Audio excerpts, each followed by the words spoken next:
Some CBS News Detroit viewers have expressed some concerns about former President Donald Trump's recent campaign stop in Michigan.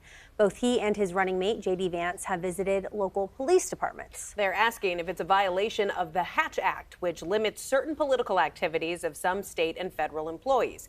Let's talk about it with Cooley Law professor Jeffrey Swartz. Professor, thanks for joining us today. Pleasure. So, as we just stated, this doesn't apply to all officials and not all activities. So can you briefly just explain what does the Hatch Act say? What does it apply to? First of all, you have to understand that it only applies to those local and state officials who are charged with, or their departments are charged with, the control and dispense of federal funds. It's related to activities that are financed in whole or in part by those funds.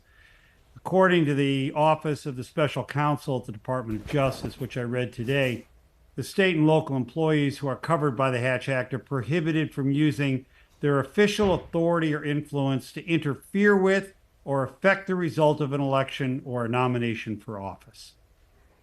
So were there any violations of the Hatch Act if the president or a presidential candidate is speaking with law enforcement present? Kelly, as to the sheriff, or in particular, a sheriff who is an elected official and a partisan elected official to boot, they're allowed to wear the symbols of their office. They're allowed to campaign for themselves, and they're allowed to campaign for others. They cannot, however, require subordinates to campaign for themselves or others or appear in a uniform for the purposes of supporting a partisan candidate. However, if officers are present when an official drops in and the press happens to be there, they are performing their official duties. That doesn't count as supporting that candidate. They're not saying or doing anything that would bring notice that that particular officer is endorsing anyone or using his position to endorse someone else. So can you give us another example? Recently, JD Vance, Trump's running mate, was in Shelby Township with a line of uniformed police officers, including the chief right behind him. Does that fall under the category you just mentioned, where if they were not required to be there, it doesn't fall under the Hatch Act, or is that a bit of a gray area? Well, if they're not required to be there, it could be a violation of the Hatch Act, depending upon whether they were performing some other duty, or in fact, they themselves are elected officials, such as a chief appointed by an elected official, someone charged with dealing with government money.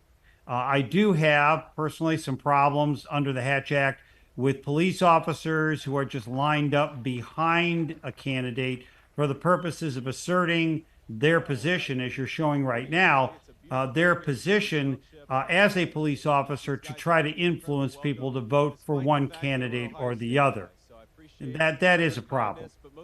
The event yesterday, the full focus was on crime and safety, and former President Trump talked about how he would support law enforcement, like the law enforcement standing behind him, and he called out a number of law enforcement groups. Does that make things any more clear-cut on whether it was a violation or not?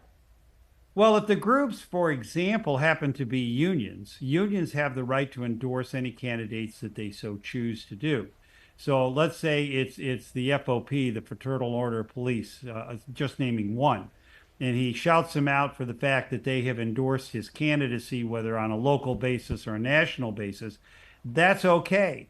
It doesn't mean that the officers lined up behind him are members of the FOP, but he can shout out to the FOP and say, thank you very much for supporting my candidacy, and I support you. That's pretty much typical campaigning kind of thing. And it's no different than the UAW shouting out Biden or Harris or whoever else they want to endorse. That's okay. They can do that. Now, when you said earlier that you do take an issue sometimes with those lines of officers behind the candidates, am I correct to interpret that as it could potentially be a violation? And if so, where do these violations typically go? Ultimately, what can happen? Well, what has to happen is a complaint has to be filed with the Department of Justice. And then the Department of Justice would have to determine whether they would prosecute it.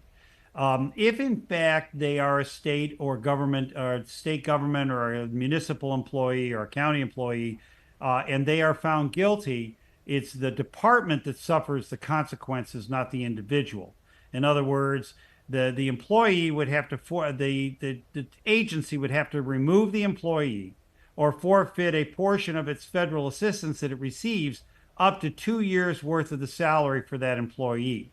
It also prohibits the fact that if within 18 months of his removal, the employee is then allowed to return and come back to that department or any other within that state or municipality, now they will have to forfeit a portion of the money that they receive from the federal government to be determined by the Department of Justice.